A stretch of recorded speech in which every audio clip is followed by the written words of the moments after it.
Halo Bapak Ibu dan rekan-rekan sekalian. Nama saya Johan Park dari tim penjualan CTR dan saya merasa sangat terhormat untuk mempresentasikan bisnis aftermarket dari grup CTR hari ini. CTR adalah pemimpin global dalam industri otomotif, menyediakan suku cadang berkualitas tinggi untuk sektor OE dan aftermarket.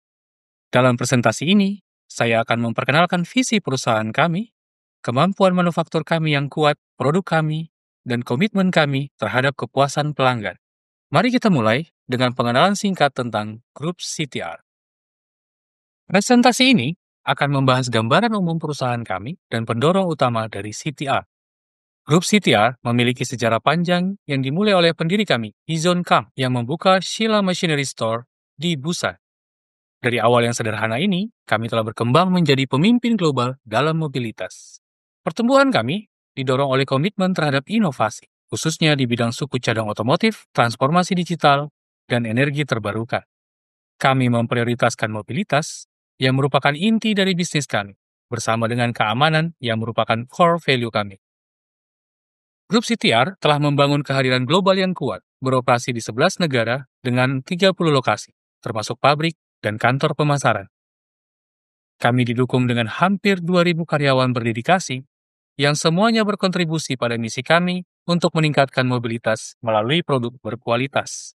Dalam hal penjualan, kami menghasilkan total 1.464 miliar dolar dengan divisi suku cadang mobil aftermarket dan OEM menjadi penyumbang terbesar yang mencakup 88% dari pendapatan.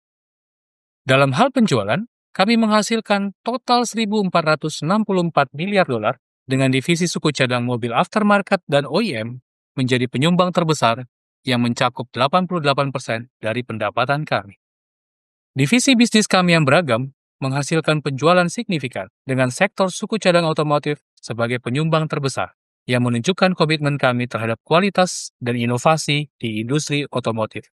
CTR beroperasi melalui dua model bisnis utama, Original Equipment Manufacturer atau OEM dan Aftermarket atau AN. Di sektor OEM, kami memasok suku cadang ke produsen mobil global, memastikan mereka memiliki komponen berkualitas tinggi yang dibutuhkan untuk kendaraan mereka. Sementara itu, divisi aftermarket kami fokus pada penjualan suku cadang bermerek langsung kepada pelanggan, memungkinkan kami untuk terlibat secara efektif dengan distributor dan pusat layanan. Pendekatan ganda ini tidak hanya memperkuat kehadiran pasar kami, tetapi juga meningkatkan kemampuan kami untuk memenuhi kebutuhan pelanggan yang beragam di industri otomotif. Di grup CTR, keselamatan bukan hanya prioritas. Ini adalah fondasi dari operasi dan budaya kami. Kami telah mengintegrasikan keselamatan ke dalam nilai-nilai inti kami, yang menjadi panduan dalam operasi harian dan proses pengambilan keputusan kami. Dengan membangun budaya tanggung jawab dan profesionalisme, kami memberdayakan tim kami untuk bekerja menuju visi bersama tentang keselamatan langkah demi langkah. CTR berkomitmen untuk masa depan berkelanjutan melalui praktek ESG yang kuat, yang berfokus pada perlindungan lingkungan, tanggung jawab sosial, dan tata kelola yang transparan. Dengan memprioritaskan keselamatan dalam semua operasi kami bertujuan untuk memenuhi tanggung jawab kami terhadap planet dan umat manusia, memastikan bahwa pertumbuhan kami membawa manfaat bagi semua pihak yang terlibat. CTR didedikasikan untuk menciptakan dunia yang lebih aman melalui inovasi berkelanjutan. Fokus kami adalah meningkatkan kepuasan karyawan, membangun kepercayaan pelanggan, dan memajukan kemajuan sosial yang semuanya penting untuk memastikan mobilitas yang aman bagi semua orang. Sekarang, saya ingin memperkenalkan bisnis aftermarket kami secara lebih rinci. Mari kita mulai dengan pasar 4-wheel drive. Fokus kami di pasar 4-wheel drive didasarkan pada fokus utama, yaitu penjualan, pengembangan, pemasaran, dan produksi. Dengan memanfaatkan pengalaman luas kami di lebih dari 100 negara, kami memastikan bahwa strategi penjualan kami didasarkan pada wawasan lokal dengan tetap menjaga keahlian rantai pasokan global. Dengan pengembangan, kami berkomitmen untuk memperluas portofolio kami dengan lebih dari 2.000 item baru setiap tahun, memastikan kami memenuhi kebutuhan pelanggan yang terus berkembang. Upaya pemasaran kami disesuaikan untuk era digital dengan penekanan kuat pada konten B2B dan B2C, membuat kami siap untuk e-commerce. Akhirnya, kemampuan produksi kami didukung oleh laboratorium pengujian khusus dan proses pengendalian kualitas canggih yang memastikan kami hanya memberikan produk terbaik kepada pelanggan.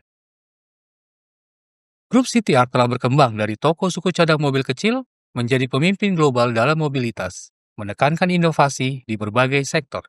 Pertumbuhan ini didorong oleh komitmen kami terhadap kualitas dan kemampuan kami untuk menyesuaikan diri dengan permintaan pasar, memastikan kami tetap terdepan di industri otomotif. Di sektor aftermarket, CTR memanfaatkan jaringan global yang luas dan kemampuan pemasaran untuk menjangkau dan melibatkan lebih dari 700.000 pelanggan di berbagai wilayah. Pusat R&D khusus kami berfokus pada pengembangan produk berkualitas tinggi yang memenuhi standar industri.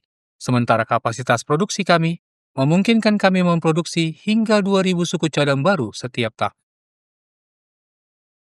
CTR Aftermarket telah membangun jaringan global yang kuat yang mencakup pabrik, kantor penjualan, dan gudang yang berlokasi strategis di seluruh dunia. Kehadiran yang luas ini memungkinkan kami untuk melayani 500 pelanggan di lebih dari 100 negara secara efektif. Warehouse kami yang terletak di 5 lokasi strategis semakin meningkatkan kemampuan kami untuk mengirimkan produk secara efisien dan memenuhi kebutuhan pelanggan yang beragam. Kami menjaga data kami tetap terpercaya. Kami adalah pemasok TechDoc, bersertifikat sebagai pemasok tingkat A yang sesuai dengan standar dengan kesalahan minimal dan perhatian tinggi. Kami tentu saja memiliki katalog produk kami sendiri yang tersedia secara online maupun cetak. Situs web kami diperbaharui pada tahun 2020 untuk memberikan pengalaman yang lebih baik bagi pengguna dan informasi produk yang lebih relevan sesuai dengan lokasi geografis pengguna. Disinilah Anda bisa mendapatkan informasi terbaru, karena kami merilis daftar item baru setiap bulan beserta perubahannya. Kami aktif di lebih dari 100 negara dalam bisnis aftermarket. Untuk terhubung lebih baik dengan basis pelanggan kami yang beragam, saat ini kami menjalankan 37 saluran online dalam 10 bahasa. Jumlah pengikut media sosial kami telah mencapai lebih dari 900.000 follower. Namun kami tidak berhenti sampai di sana. Sejak membentuk tim pemasaran dan memulai upaya pemasaran digital, CTR terus meningkatkan kesadaran merek globalnya, bahkan selama pandemi. Kami akan terus fokus menggunakan saluran online secara strategis untuk berinteraksi dengan pelanggan dan menjaga pertumbuhan merek kami. Dalam diskusi kami tentang CTR Aftermarket, penting untuk menyoroti komitmen kami dalam meningkatkan kehadiran e-commerce dengan meningkatkan visibilitas di platform utama seperti Google dan Amazon. Strategi ini tidak hanya meningkatkan eksposur media kami, tetapi juga mendukung dealer lokal dalam upaya penjualan online mereka, memastikan kami menjangkau lebih banyak pelanggan secara efektif.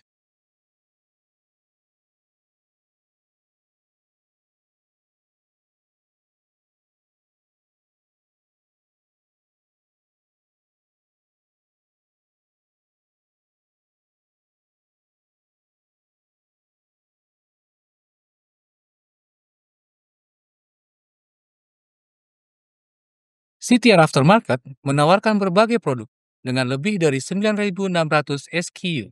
Rangkaian produk yang beragam ini sangat berfokus pada komponen suspensi, kemudi, dan rem dengan hampir 6.000 komponen suspensi saja.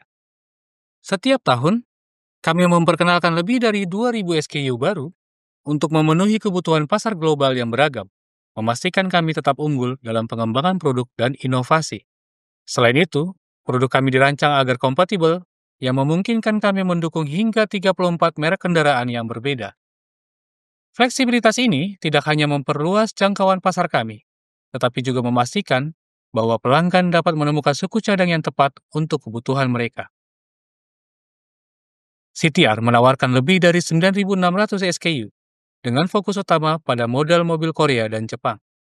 Kami juga secara aktif memperluas penawaran produk kami, dengan rencana untuk mengembangkan lebih dari 2.000 SKU baru setiap tahun untuk varian mobil dari Amerika Utara, Eropa, dan Tiongkok. Fokus strategis pada komponen otomotif utama ini memastikan kami dapat mendukung pelanggan secara efektif dan mempertahankan keunggulan kompetitif di industri aftermarket. CTR juga merupakan salah satu pelopor suku cadang EV untuk bisnis OE dan aftermarket. Saat ini, kami memiliki 80% suku cadang suspensi dan steering untuk mobil ramah lingkungan, dan terus berinvestasi untuk mengembangkan suku cadang EV di masa depan. CTR saat ini dikenal sebagai spesialis dalam suku cadang aftermarket untuk steering dan suspensi, yang menonjolkan keahlian kami dalam area penting komponen otomotif. Kami bertujuan untuk memperluas keahlian kami dan menjadi spesialis aftermarket terkemuka untuk suku cadang sasis. Visi ini didorong oleh komitmen kami terhadap kualitas dan inovasi, memastikan kami memberikan solusi terbaik untuk pelanggan kami.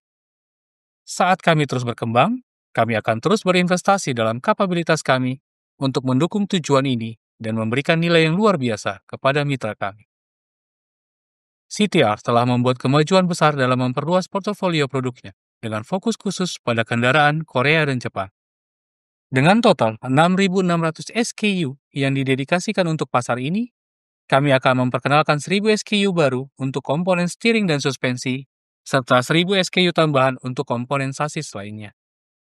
Pendekatan proaktif ini memastikan bahwa kami tetap kompetitif dan responsif terhadap permintaan pasar, pada akhirnya mendukung tujuan kami untuk menyediakan suku cadang otomotif berkualitas tinggi yang meningkatkan keselamatan dan kinerja.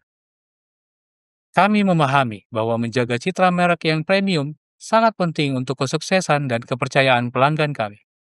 Untuk mencapai ini, kami telah membentuk proses jaminan kualitas yang ketat untuk memastikan semua produk kami memenuhi standar tertinggi. Hal ini melibatkan beberapa tahap, termasuk penilaian awal, validasi produk, dan audit rutin. Dengan memenuhi tahap verifikasi terstruktur ini, kami tidak hanya memperkuat jaminan kualitas kami, tetapi juga menegaskan kembali komitmen kami untuk menyediakan suku cadang otomotif yang andal dan aman kepada pelanggan. Produk aftermarket CTR dibuat oleh Korea. Semua teknologi dan elemen kualitas berasal dari Korea, diproduksi oleh pekerja berpengalaman dengan peralatan canggih, melalui proses bersertifikat, dan bekerja sama dengan pakar logistik. Kami mengoperasikan 2 pabrik aftermarket, satu di Korea dan satu lagi di Vietnam. Saat ini Korea menyumbang 72% dari produksi kami, sementara Vietnam mencakup 28% sisanya. Dengan produksi di Vietnam diperkirakan akan meningkat secara bertahap untuk memenuhi permintaan yang tumbuh. Auto Valley di Korea, yang bersebelahan dengan pabrik kami, adalah kompleks rantai pasokan khusus. Semua mitra bekerja sama erat dengan kami dalam hal waktu produksi, pengendalian kualitas, dan inovasi biaya. Ini mengakhiri pengenalan kami tentang bisnis aftermarket grup CTR. Kami sangat menghargai waktu dan perhatian Anda hari ini. Di CTR, kami berkomitmen untuk memberikan produk berkualitas tinggi, layanan yang luar biasa, dan membangun kemitraan jangka panjang. Terima kasih banyak, dan saya akan sangat senang menjawab pertanyaan-pertanyaan dari Anda.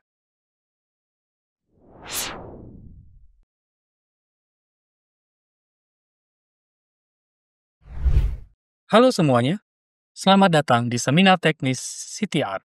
Saya AJ yang bertanggung jawab atas laboratorium pengujian CTR. Seperti yang Anda ketahui, CTR telah memasok ball joint kepada hampir semua produsen mobil OI global dalam waktu yang lama. Artinya, ball joint CTR telah dipasang di kendaraan di hampir seluruh dunia. Dengan kata lain, kami sangat terbiasa dengan kondisi lingkungan ekstrim di seluruh dunia. Berdasarkan hal tersebut, saya ingin berbagi informasi teknis dan pengetahuan kami kepada Anda. CTR sejauh ini telah menyelenggarakan seminar teknis secara offline yang berfokus pada topik teknis umum. Namun mulai sekarang, kami bertujuan untuk mengadakan seminar secara online dan offline yang berfokus pada tema tertentu dan berbagi informasi yang lebih mendalam mengenai topik tersebut. Dengan cara ini, kami dapat memberikan wawasan teknis yang lebih dalam tentang area yang Anda minati. Topik pertama adalah pemisahan ball joint. Seperti yang Anda ketahui, jika ball joint gagal atau terlepas, hal itu dapat menyebabkan masalah serius pada kendaraan. Itulah sebabnya industri otomotif mengklasifikasikan ball joint sebagai komponen keselamatan. Melalui presentasi ini, saya harap kekhawatiran teknis Anda terkait pemisahan ball joint dapat terjawab. Berikut adalah hal-hal yang akan saya bahas dalam topik ini. Pertama, mari kita lihat secara singkat apa itu ball joint. Selanjutnya, apa yang terjadi jika sambungan terlepas? Dan apa saja jenis pemisahan ball joint yang ada? apa penyebab utama dari pemisahan ball joint. Terakhir, saya ingin membahas tanda-tanda awal pemisahan ball joint. Gambar ini menunjukkan sistem kemudi dan suspensi dalam sebuah kendaraan. Bagian berwarna merah pada gambar adalah 5 jenis sambungan yang dipasok CTR untuk sistem kemudi dan suspensi mobil. Mereka adalah ball joint lengan kontrol, inner tie rod, outer tie rod, stabilizer link, dan ball joint sumbu silang. Produk-produk yang terdaftar di sini memiliki bentuk dan nama yang berbeda-beda. Namun semuanya memiliki kesamaan berupa bola dan bantalan di dalamnya. Topik hari ini adalah pemisahan sambungan dalam mobil. Pada titik ini, kita perlu mengenal nama dari setiap komponen sambungan, yaitu tutup, bantalan, bola, dan stud, rumah, karet penutup, dan cincin pejepit. Sebelum kita lanjut ke slide berikutnya, harap ingat nama-nama komponen ini. Jika ball joint terlepas dari mobil saat sedang bergerak, hal itu dapat menyebabkan kesulitan mengemudi atau kehilangan kendali kendaraan yang dapat menyebabkan kecelakaan. Itulah mengapa ball joint ditetapkan sebagai bagian keselamatan dalam industri otomotif. Mari kita lihat jenis-jenis pemisahan ball joint yang ada. Dalam industri otomotif, secara umum diasumsikan bahwa terdapat 3 jenis pemisahan ball joint pada mobil.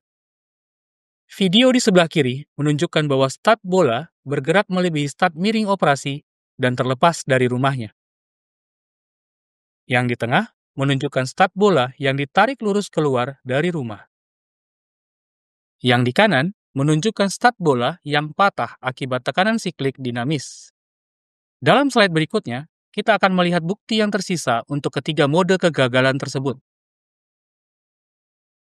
Ini menunjukkan konsep bagaimana bola dan stud terlepas dari rumahnya karena kegagalan over travel. Ketika bola dan stud miring dan mulai menyentuh rumah, efek tuas terjadi. Saat memeriksa bagian di mana bola dan stud mengalami over travel dan terlepas dari rumah, kita dapat melihat lekukan permanen di bagian atas rumah dan studnya bengkok meskipun tidak selalu. Hal ini karena bola dan stud umumnya memiliki tingkat kekerasan tertinggi di antara komponen sambungan. Ini menggambarkan konsep bagaimana bola dan stud ditarik lurus keluar dan terpisah dari rumahnya. Saat memeriksa bagian di mana bola dan stud telah ditarik keluar langsung, umumnya tidak ada lekukan di bagian atas rumah, dan tidak ada deformasi bengkok pada bola dan stud.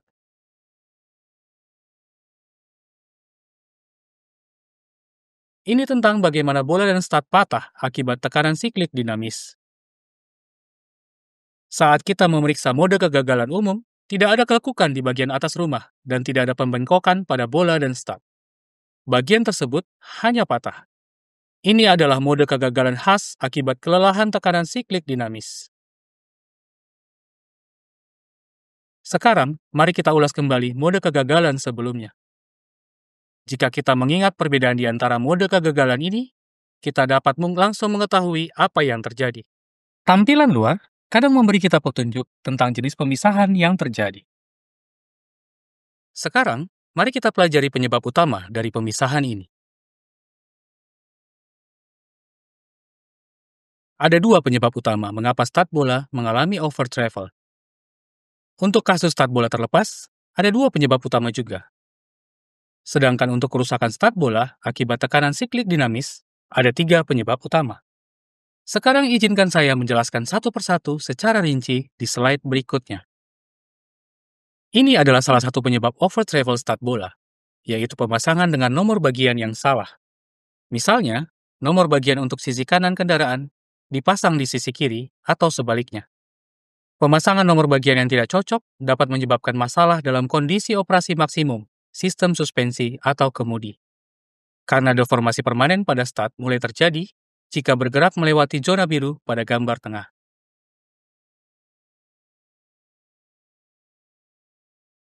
Ball joint, outer tie rod, dan stabilizer link semuanya bisa memiliki nomor bagian berbeda untuk sisi kiri dan kanan kendaraan.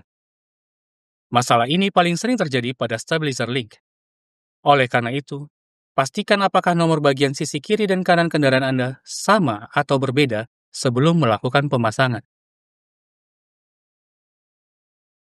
Berikutnya, saya ingin membahas penyebab lain dari over travel start bola, yaitu over Jones, over rebound, dan oversteering. Tabel di sebelah kiri menunjukkan nilai torsi over travel yang dirancang dan hasil pengujian aktual untuk setiap jenis sambungan. Stabilizer link biasanya memiliki nilai torsi lebih rendah dibanding ball joint dan outer tie rod karena ukuran bolanya lebih kecil. Oleh karena itu, stabilizer link cenderung lebih sering mengalami masalah over travel start bola dibanding sambungan lainnya.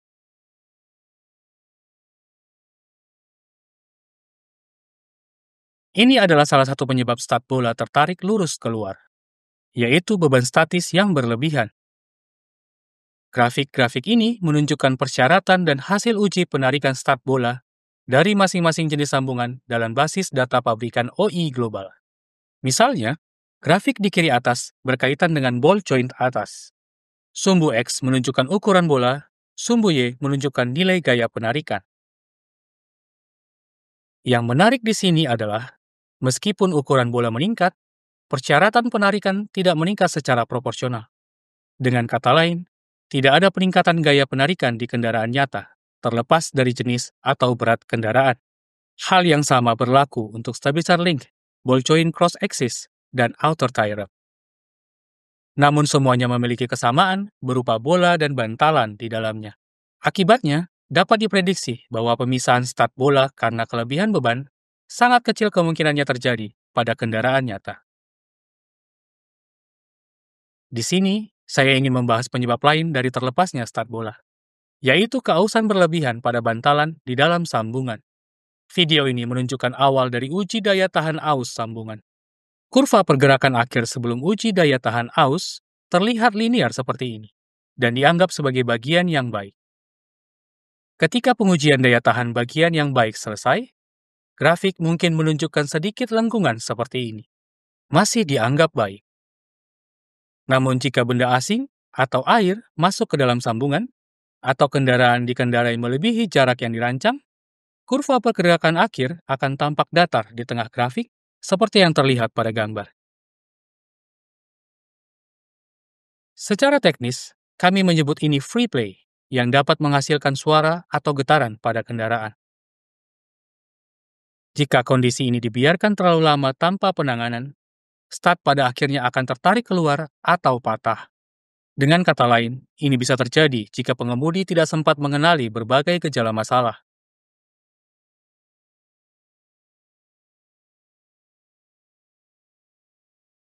Ini adalah salah satu penyebab patahnya start bola, yaitu beban dinamis berlebihan. Dalam industri otomotif, pemasok sambungan melakukan semacam uji berdasarkan asumsi bahwa kendaraan akan menerima beban tinggi mendekati titik leleh sebanyak 1 hingga 100 kali sepanjang masa pakainya. Ketika beban berat diberikan, seperti ditunjukkan dalam video di sebelah kiri, bagian tersebut mengalami deformasi elastis berulang. Setelah pengujian berhasil diselesaikan, kurva pergerakan akhir sambungan mungkin menunjukkan sedikit lengkungan di bagian tengah grafik. Namun, tidak boleh ada sekrup yang longgar atau bagian yang patah. Jika uji gagal, mungkin terjadi free play, sekrup longgar, atau komponen patah. Berikut adalah penyebab lain dari patahnya start bola, sekrup longgar. Jika sekrup pada kendaraan Anda longgar, mereka akan mulai mengeluarkan suara atau kehilangan fungsinya, atau pada akhirnya menyebabkan bagian patah. Jika sekrup dikencangkan di bawah nilai yang ditentukan, sekrup itu bisa longgar saat kendaraan sedang berjalan. Sebaliknya, jika sekrup dikencangkan terlalu kuat melebihi batas elastisnya, sekrup itu juga bisa patah. Saya ingin memberikan penjelasan singkat tentang apa yang terjadi. Secara umum, kondisi torsi pengencangan ditentukan dalam wilayah elastis. Namun, jika dikencangkan melebihi rentang elastis, sekrup bisa berubah bentuk secara permanen atau patah jika beban tambahan diberikan saat mobil bergerak. Itulah mengapa sekrup harus dikencangkan dengan benar sesuai petunjuk dari produsen mobil. Ini adalah penyebab terakhir dari patahnya start bola, yaitu korosi di dalam sambungan. Seperti yang telah dijelaskan sebelumnya, mengenai keausan bantalan yang berlebihan, kurva pergerakan akhir seharusnya linear di awal. Namun, Jika air masuk ke dalam sambungan sebelum atau selama pengujian, komponen baja di dalam sambungan akan berkarat dan dapat menghasilkan suara atau getaran seperti ini.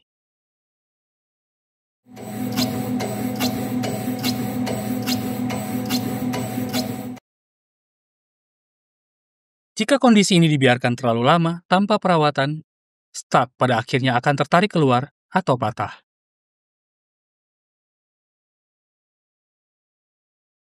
Sekarang, mari kita cari tahu tanda-tanda awal sebelum sambungan terlepas. Ini adalah sinyal awal sebelum terjadinya pemisahan sambungan. Suara, kondisi karet penutup, dan free play. Tanda-tanda awal yang tercantum di sini adalah hal-hal yang dapat dikenali dan diperhatikan oleh pengemudi secara rutin. Jika pengemudi mulai mendengar suara dari sistem kemudi atau suspensi kendaraan, itu bisa menjadi tanda awal adanya masalah pada komponen. Berikut beberapa contoh suara yang dihasilkan oleh sambungan. Suara berdecit di sini.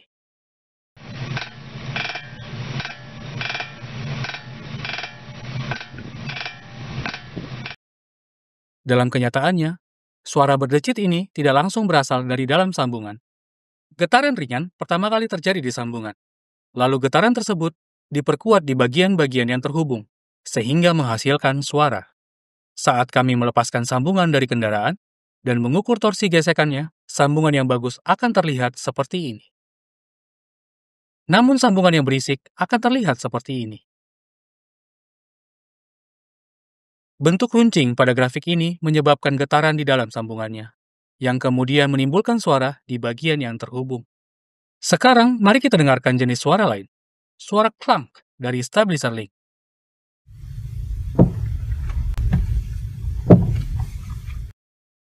Suara ini berasal langsung dari dalam sambungan stabilizer link. Ketika kami melepaskan bagian tersebut dari kendaraan dan mengukur pergerakan akhirnya, bagian yang bagus akan terlihat seperti ini. Bersifat linear. Namun bagian yang berisik akan terlihat seperti ini. Free play khas di dalam sambungan. Mari kita dengarkan suara lain yang dapat terdengar dari dalam mobil saat mengoperasikan roda kemudi.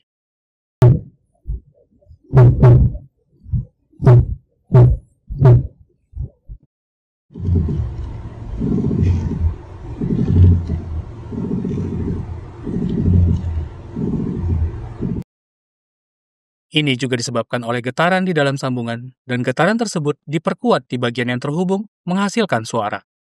Dalam kasus apapun, jika Anda mendengarkan suara, itu adalah sinyal awal bahwa Anda perlu mengambil tindakan. Jika kita punya kesempatan untuk melihat ke bawah mobil, kita mungkin bisa mengumpulkan lebih banyak informasi. Jika karet penutup gagal mencegah benda asing masuk, masa pakai sambungan akan sangat berkurang.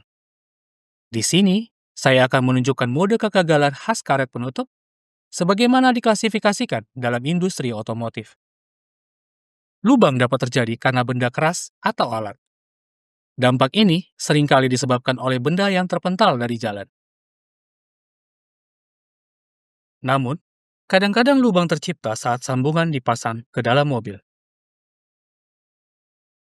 Jika ada sobekan atau retakan pada karet penutup yang terjadi secara horizontal, kemungkinan besar itu disebabkan oleh keausan.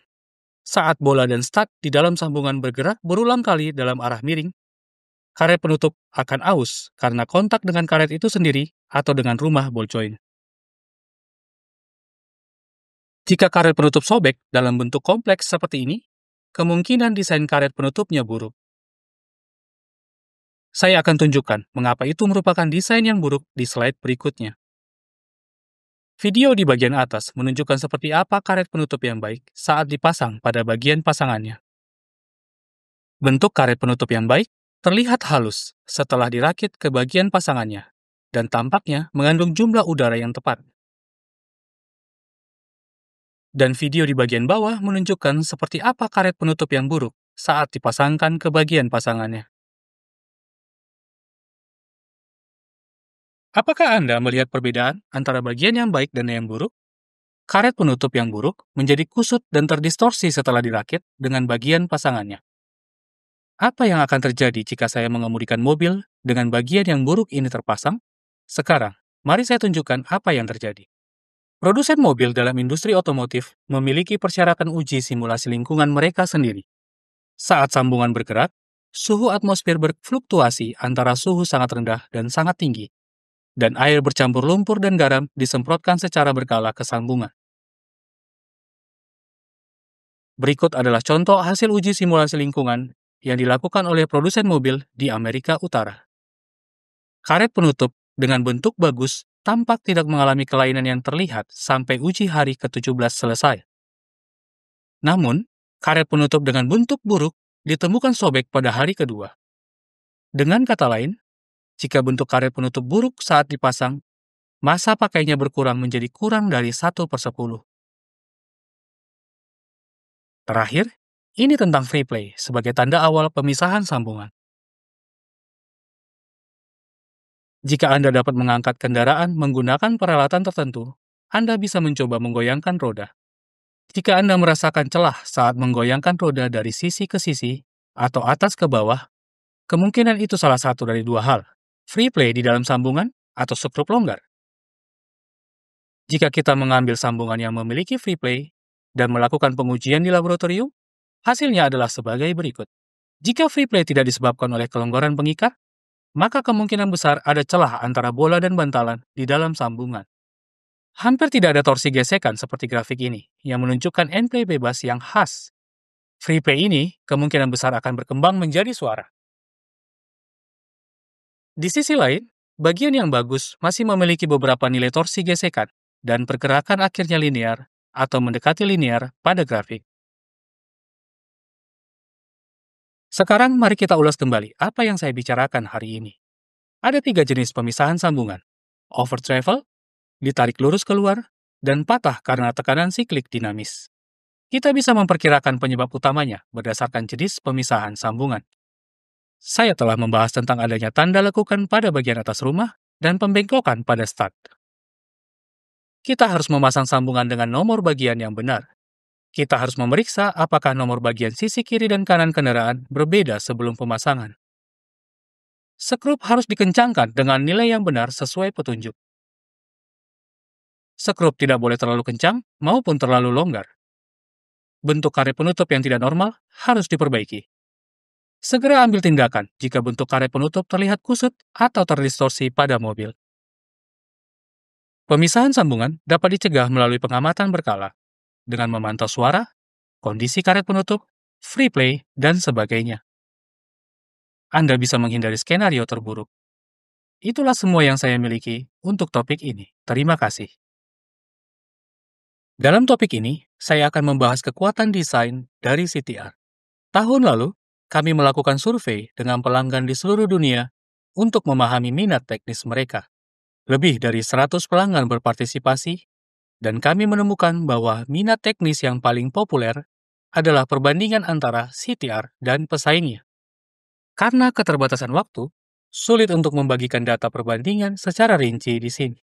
Namun, saya ingin berbagi alasan utama mengapa ada perbedaan antara CTR dan pesaing, terutama mereka yang tidak memiliki pengalaman sebagai pemasok OI. Ada beberapa manfaat dan keuntungan memiliki pengalaman sebagai pemasok OI. Manfaat pertama adalah umpan balik dari pengujian kendaraan nyata dan aktivitas lapangan. Pengujian kendaraan nyata dan aktivitas lapangan dilakukan dalam skala besar yang menantang untuk perusahaan komponen di bisnis aftermarket. Artinya, pengujian ini sangat mahal.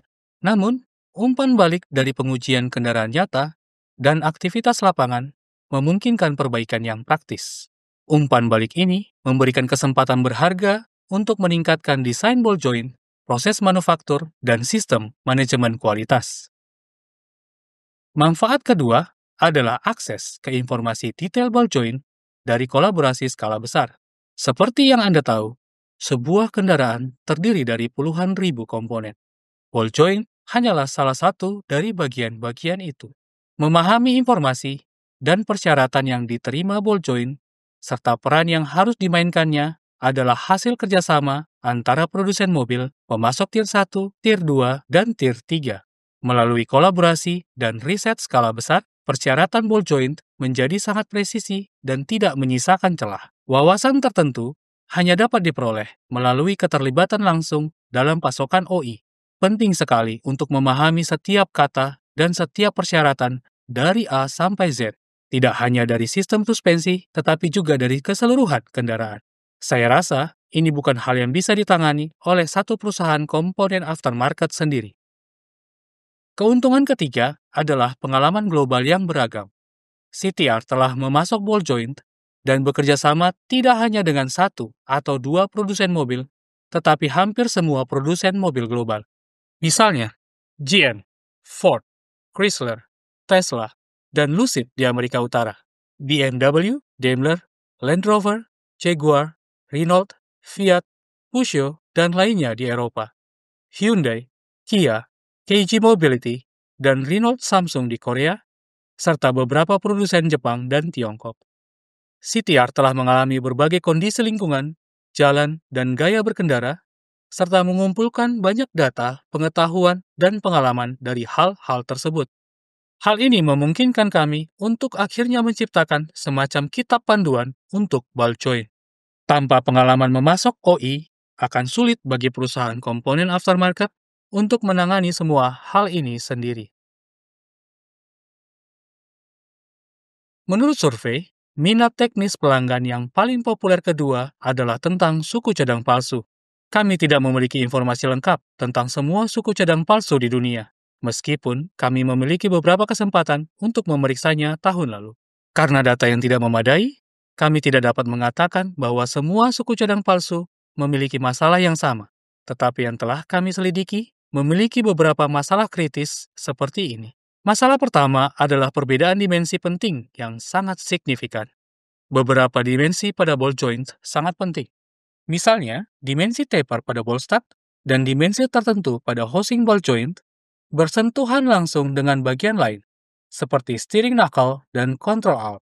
Jika dimensi ini tidak sesuai dengan spesifikasi berdasarkan kebutuhan kendaraan asli, masa pakai ball joint bisa jauh lebih singkat dari yang diharapkan, bahkan hanya 1/20 sampai 1/10 dari periode garansi yang dimaksudkan. Kami menemukan bahwa beberapa suku cadang palsu memiliki dimensi taper pada ball stud yang salah, sehingga umur lelahnya hanya 1/20 dari ketahanan yang disyaratkan. Masalah kedua berkaitan dengan performa dasar ball joint.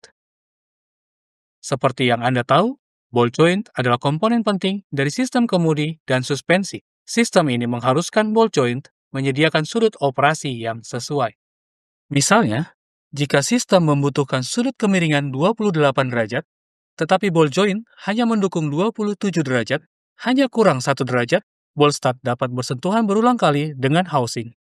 Jika terjadi secara berulang, dalam kondisi mengemudi maksimum, ini bisa menyebabkan deformasi permanen dalam jangka pendek atau bahkan patah dalam jangka panjang. Ini tidak hanya menurunkan performa kendaraan, tetapi juga bisa menyebabkan kecelakaan serius. Masalahnya adalah kebanyakan orang tidak tahu berapa derajat sudut kemiringan yang dibutuhkan masing-masing kendaraan. Masalah ketiga adalah kekuatan struktural. Ball joint dipasang antara steering knuckle dan sistem suspensi. Ini dirancang untuk mentransfer beban dari steering knuckle ke sistem suspensi. Namun, jika ball joint tidak memiliki kekuatan struktural yang cukup untuk menahan beban nyata dari knuckle, ball joint tersebut bisa mengalami deformasi permanen, patah, atau bahkan terlepas dari kendaraan dalam waktu singkat. Kami menemukan bahwa beberapa suku cadang palsu dibuat dengan komponen baja yang diproses panas secara tidak tepat, atau bahkan tidak diberi perlakuan panas sama sekali. Ini berarti suku cadang palsu tersebut memiliki kekuatan struktural yang jauh lebih rendah dibandingkan dengan suku cadang asli, yang berpotensi membahayakan keselamatan kendaraan. Masalah keempat adalah daya tahan, seperti ketahanan terhadap aus, kelelahan material, daya tahan karet pelindung, dan ketahanan terhadap korosi.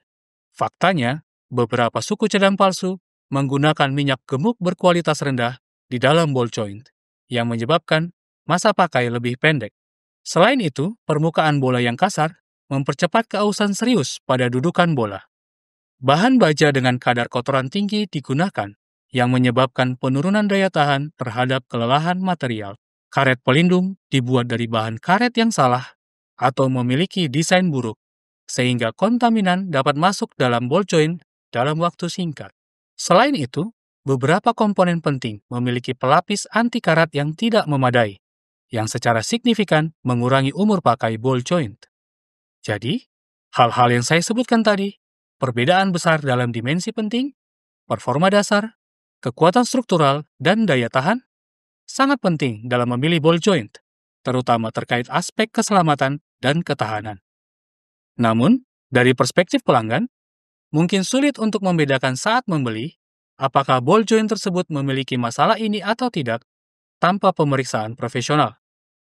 Suku cadang palsu akhir-akhir ini telah mencapai tingkat kemiripan yang sangat tinggi dengan produk asli, sehingga sangat sulit dibedakan hanya dengan penampilan. Misalnya warna, bentuk, ukuran, dan kotak kemasan hampir identik dengan produk asli CTR, membuatnya sulit dikenali bahkan oleh para ahli sekalipun. Banyak dari suku cadang palsu ini terlihat sangat otentik, sehingga bahkan para ahli pun tidak dapat membedakannya sekilas.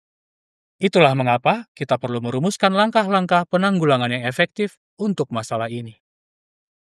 Sampai saat ini, saya telah membahas kekuatan desain CTR. Untuk merangkum secara singkat, kekuatan desain CTR pada akhirnya berasal dari pengalaman luas kami yang diperoleh melalui kerjasama dengan produsen mobil OI di seluruh dunia.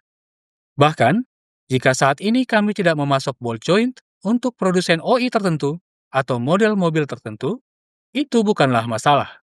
Kami memiliki pengetahuan yang komprehensif dalam hampir semua aspek, termasuk desain, pengujian, produksi, dan sistem manajemen kualitas. Misalnya, kami memahami dengan jelas faktor desain apa saja yang perlu ditinjau terlebih dahulu, pengujian apa yang harus dilakukan, bahan apa yang harus digunakan, bagaimana cara mengelola pemasok, dan proses inspeksi apa yang diperlukan.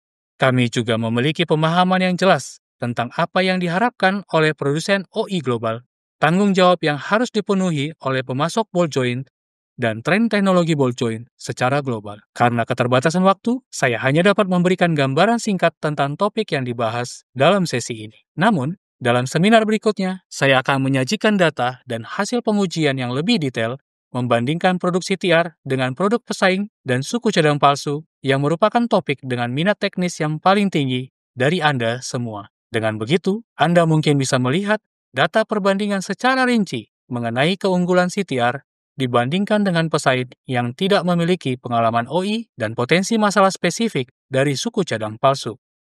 Saya akan sangat senang dapat segera bertemu Anda kembali. Terima kasih.